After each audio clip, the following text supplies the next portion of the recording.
Guys, Russia से major developments निकल कर आ रही है। रशियन प्रेसिडेंट व्लादिमीर पुतिन का प्लान यह है कि वो 2025 के एंड में ना भारत आएंगे। जी हाँ, सही सुना आपने, पुतिन भारत आएंगे, भारत को विजिट करेंगे। मेजर डेवलपमेंट्स है ये।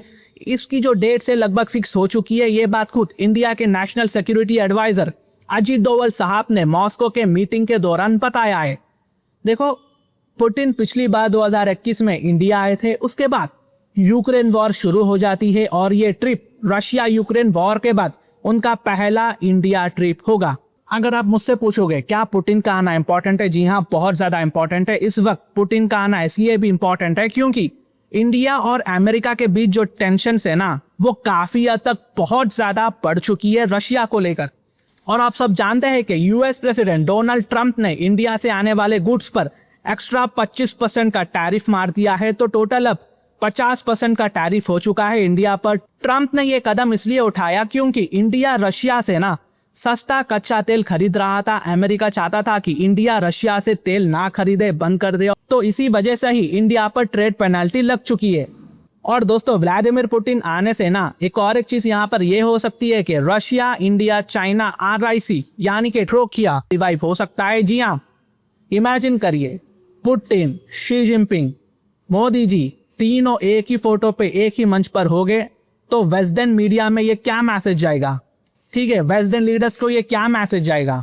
हड़कंप मच जाएगा पूरे वेस्टर्न वर्ल्ड में।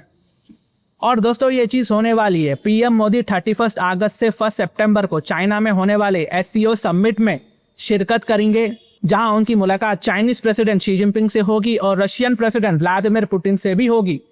इसके साथ ही पुतिन का लेट 2025 इंडिया विजिट भी कंफर्म हो चुका है, जिससे इंडिया रशिया टाइज को फ्रेश बूस्ट मिलेगा। आप इमेजिन करिए, एक तरफ ट्रम्प का टैरिफ आ रहा है, ठीक है, टाइमिंग को गौर करना, जैसा ही ट्रम्प का टैरिफ आता है, SCO समिट आ जाता है, पुतिन भारत को आ जाते हैं। तीनों leaders, president Xi Jinping, prime minister Narendra Modi, president Putin, तीनों एक साथ आएंगे। मैं शॉक नहीं होऊंगा ये तीनों लीडर्स मिलकर कोई एक बहुत बड़ा ब्रिक्स के हवाले से अपडेट दे दे, नहीं मालूम, ठीक है।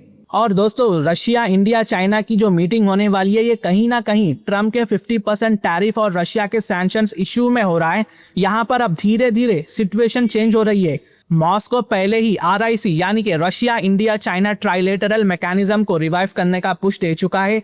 चाइना ने इसको सपोर्ट किया, जबकि इंडिया बहुत ध्यान से ओपन स्टांस ले रहा है, ठीक है। अगर ट्रम्प का बहुत ज्यादा एंटी इंडिया मोमेंटम बढ़ जाता है, मेंटेन होता है, तो शायद 2025 के एंड तक इंडिया ट्रोकिया एक्टिव कर देगा, एक्टिव हो जाएगा और भारत को इसकी प्रॉपर नेसेसिटी भी पड़ सकती है। अमेरिका के प्रेशर के बावजूद भी गाइस, इंडिया और रशिया अपना रिश्ता और भी स्ट्रांग बना रहे हैं। मॉस्को में अजीत डोवल साहब ने एनर्जी, डिफेंस और ग्लोबल सिक्योरिटी पर भी मिलकर काम करने की बात कही है। रशियंस ने यह भी बात कहा है कि वो इंडिया के साथ मिलकर काम करना चाहते हैं, खासकर डिफेंस और एनर्जी डील्स में। तो हो सकता है कि यहाँ पर रशियंस इंडियंस की मदद कर दे 5th जनरेशन फाइटर जेट बनाने में। हो सकता है कि हम 6th जनरेशन पर भी काम करें, फाइटर जेट्स की भी डील हो सकती है यहाँ पर। और दोस्तों, व्लादिमीर पुतिन भी यार कमाल के आदमी है, ठीक है। पुतिन को अब लग चुका है कि इंडिया का एक दौरा करना जरूरी पड़ चुका है, वरना व्लादिमीर पुतिन यूक्रेन वॉर को छोड़कर कब दूसरे देशों में जाते हैं, ये बहुत कम हमें देखने को मिलता है कि पुतिन कोई देशों में जाते हैं, ठीक है, यूक्रेन वॉर के बाद। तो ये कुछ अपडेट्स थी जो मैंने आप तक लाया है। अगर मेरी वीडियो इन्फॉर्मेटिव दिखे तो इंटरनेशनल अफेयर्स के लिए आप मेरे चैनल को सब्सक्राइब कर सकते हैं। Thank you for watching, thank you for listening and I always say God bless you all.